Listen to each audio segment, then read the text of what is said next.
ముఖ్యంగా మా పాలమూరు జిల్లా బిడ్డలకు నేను అడుగుతున్నా, ఇవాళ మీ బిడ్డ ఇవాళ ఈ తెలంగాణ రాష్ట్రానికి ముఖ్యమంత్రిగా ఉన్నాడు, పనులు చేయించుకునే బాధ్యత మీది.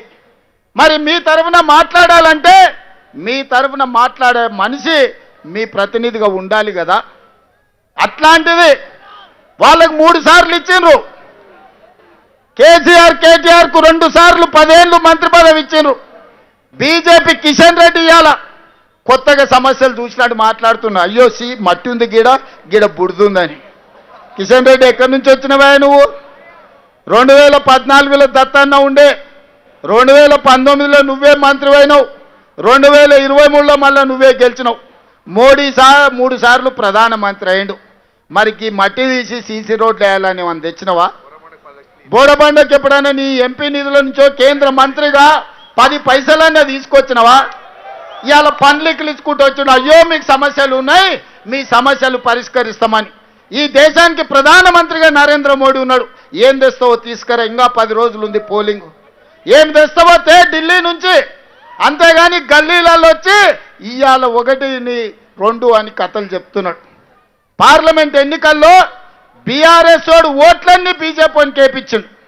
అందుకే మహబూబ్నగర్ కానీ, చేవెళ్ళ కానీ, సికింద్రాబాద్ కానీ, మల్కాజ్గిరి కానీ, మెదక్ కానీ, నిజామాబాద్ కానీ, కరీంనగర్ కానీ, ఆదిలాబాద్లో 8 పార్లమెంట్లలో బీఆర్ఎస్ డిపాజిట్లు జప్తు అయితే ఇవాళ బీజేపీ వాడు గెలిచిండు. కేంద్రంలోనేమో బీజేపీ కోట్లు వేయాలి, రాష్ట్రంలో బీఆర్ఎస్ కోట్లు వేయాలని ఇవాళ బీజేపీ డిపాజిట్ కూడా ఓగొట్టుకొని బీఆర్ఎస్ వాళ్ళని గెలిపించడానికి ప్రయత్నం చేస్తుంది. ఆలోచన చేయండి, వీళ్ళ కుమ్ముక్కు రాజకీయాలు, వీళ్ళ ఫెవికాల్ బంధం.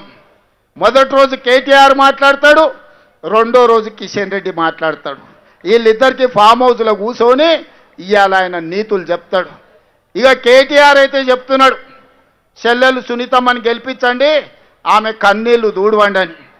వెనకటికి ఎవడోనంట సొంత చెల్లెలకు అన్నం పెట్టలేదంట, కానీ చిన్నమ్మ బిడ్డకు బంగారు గాజులు చేపిస్తా అన్నాడట.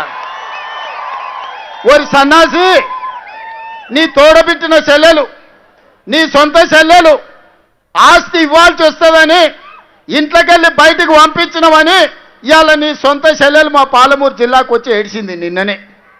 నీ సొంత చెల్లెలనే చక్కగా చూసుకోక నీ నాయన సంపాదించిన 1000 కోట్ల అక్రమ ఆస్తిలో చెల్లెలకు వాటా ఇవ్వాల్సి వస్తుందని సొంత చెల్లెలనే ఇంట్లోకెళ్ళి ఎలగొట్టిన దుర్మార్గుడివి. ఇవాళ నువ్వు మాగంటి సునీతమ్మను నువ్వు మంచిగా చూసుకుంటావా? మా అక్కలు నమ్మాలనా నిన్ను?